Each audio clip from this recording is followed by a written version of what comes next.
So hello everyone, welcome to special study. दोस्तों, आज के स्पेशल वीडियो में हम बायोलॉजी के इम्पोर्टेंट टॉपिक जो कि रहेगा पादप जगत का वर्गीकरण, मतलब कि क्लासिफिकेशन ऑफ प्लांट किंगडम।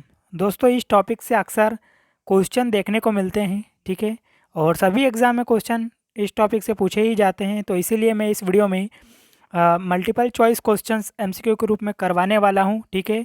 और ये पार्ट 4 रहेगा। इससे पहले मैंने 3 पार्ट ऑलरेडी अपलोड कर चुका हूं, जिसमें कि मैंने मैक्सिमम क्वेश्चंस को कवर करवाए हैं, ठीक है।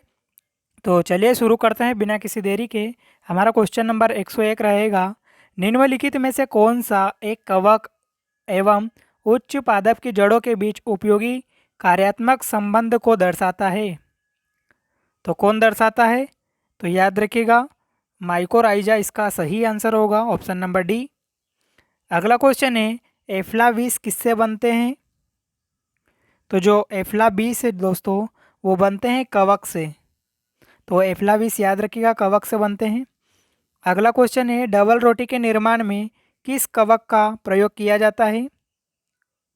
तो डबल रोटी के निर्माण में सेक्रोमाइसेस का यूज़ किया जाता है, और ये एग्जाम में पूछा गया क्वेश्चन है, तो इसको याद रखिएगा। बढ़ते हैं नेक्स्ट क्वेश्चन की तरफ। दोस्तों, 104 नंबर क्वेश्चन देख लेते हैं। लाइकेन जो एक नग्न चट्टान पर भी पारिस्थितिकी अनुक्रम को प्रारंभ करने में सक्षम है, वास्तव में किसके सहजीवी साहचर्य है? तो किसके सहजीवी साहचर्य है? तो ये शैवाल और कवक के साहचर्य हो जाएंगे, ठीक है। अगला सवाल, निम्नलिखित में से क्या SO2 प्रदूषण का सर्वोत्तम सूचक है? तो निम्नलिखित में से क्या SO2 प्रदूषण का सर्वोत्तम सूचक है, ये आपको बताना है। तो याद रखिएगा, लाइकेन जो है SO2 प्रदूषण का सर्वोत्तम सूचक माना जाता है। अगला सवाल है हमारा, लिटमस किससे निकाला जाता है? Very important question. तो जो लिटमस है दोस्तों, ये लाइकेन से निकाला जाता है, याद रखिएगा, पूछा जाता है, ठीक है। सारे क्वेश्चंस इंपॉर्टेंट है, बस लास्ट तक आपको बने रहिएगा। अगला सवाल है, लाइकेन में कवक और शैवाल के मध्य सहजीवी संबंध कहलाता है।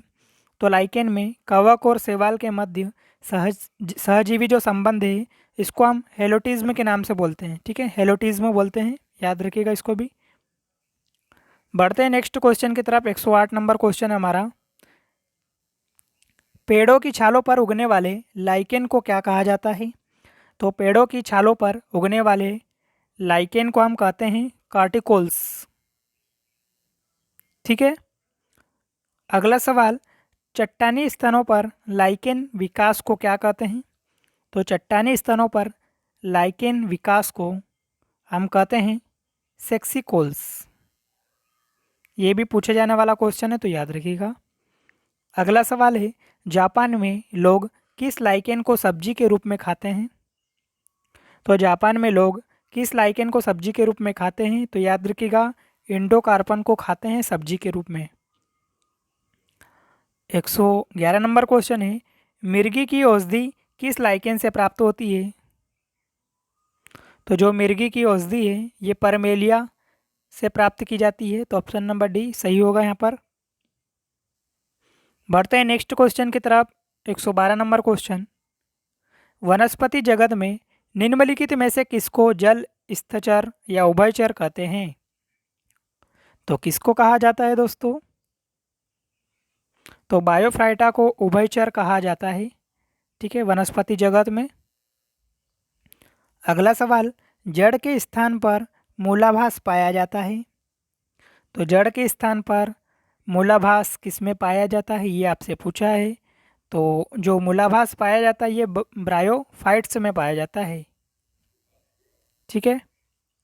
नेक्स्ट क्वेश्चन है, ब्रायोफाइट्स में सम्मिलित है। तो ब्रायोफाइट्स में क्या सम्मिलित हो जाएगा? तो लीवरवर्ट एवं मांस इसका सही आंसर होगा, ठीक है। लीवरवर्ट एवं मांस इसका सही आंसर होगा, ऑप्शन नंबर सी। अगला सवाल 115 नंबर क्वेश्चन है, बीजों की प्रकृति किसमें उत्पन्न हुई है?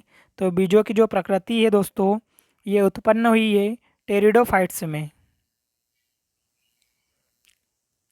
अगला सवाल है, जलीय फर्न जिसे जैव उर्वरक के रूप में प्रयुक्त किया जाता है, क्या है? तो जलीय फर्न जिसे जैव उर्वरक के रूप में प्रयुक्त किया जाता है उसे हम कहते हैं एजोला। अगला क्वेश्चन, पुनर्जीवन का गुण होने के कारण निम्न में से किसे मेजों पर सजावट के लिए रखते हैं?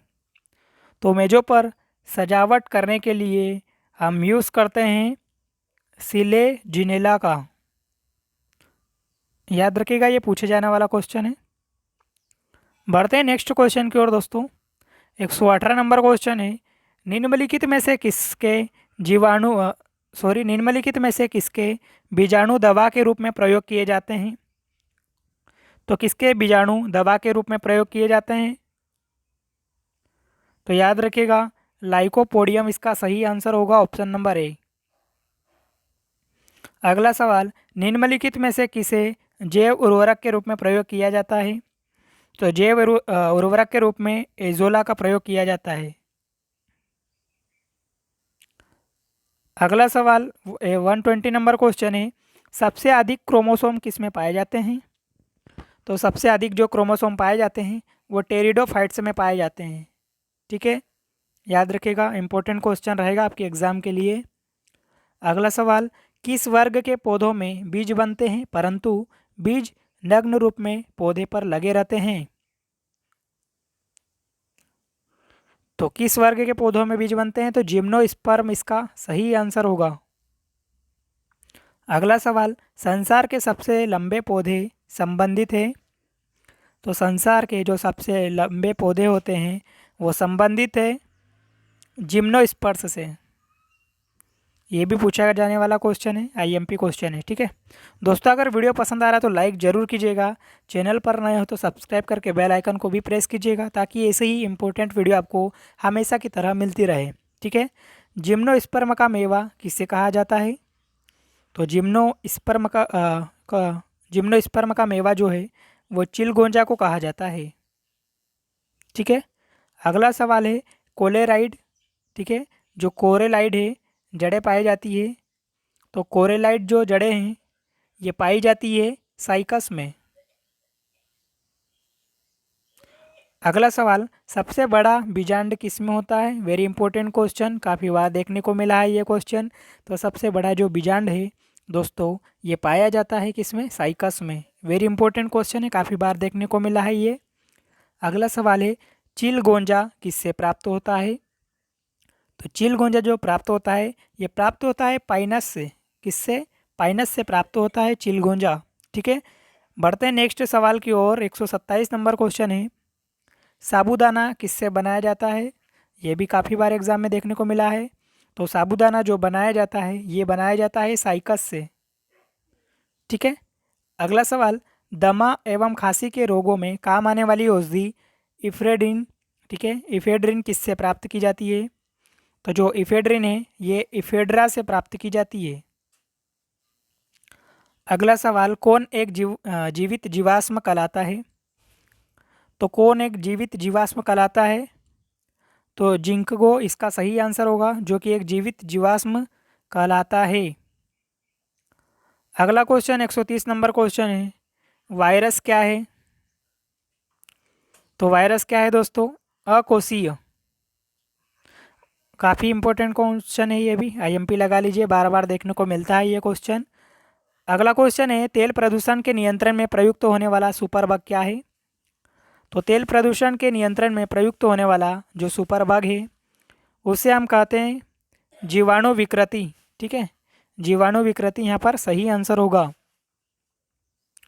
अगला क्वेश्चन देख लेते हैं 132 नंबर क्वेश्चन, निम्नलिखित में से कौन प्रदूषण संकेतक पौधा है? तो कौन सा पौधा प्रदूषण का संकेत करता है? ये इसका आंसर होगा लाइकेन। ठीक है, लाइकेन जो है प्रदूषक संकेतक पौधा है। अगला सवाल, निम्नलिखित में से किसे जैविक खाद के रूप में प्रयुक्त किया जाता है? तो जैविक खाद के रूप में एजोला को प्रयुक्त किया जाता है। वेरी इंपॉर्टेंट क्वेश्चन है ये भी। तो दोस्तों, उम्मीद है सभी क्वेश्चन आपको अच्छे लगे होंगे। अगर वीडियो पसंद आए तो लाइक ज़रूर कीजिएगा, चैनल को सब्सक्राइब करके हमें सपोर्ट ज़रूर कीजिएगा ताकि ऐसे ही इंपॉर्टेंट वीडियो आपके लिए हमेशा की तरह लाता रहूं। और बता दूं कि मैंने इंडियन जियोग्राफी, पॉलिटी, इकोनॉमिक्स और फिजिक्स केमिस्ट्री को कंप्लीट टॉपिक वाइज एमसीक्यू के रूप में कवर किया है। उन वीडियोस को अगर आप देखना चाहते हो तो प्लेलिस्ट में जाकर उन वीडियोस को ज़रूर देखिएगा, काफ़ी हेल्प होगी आपकी।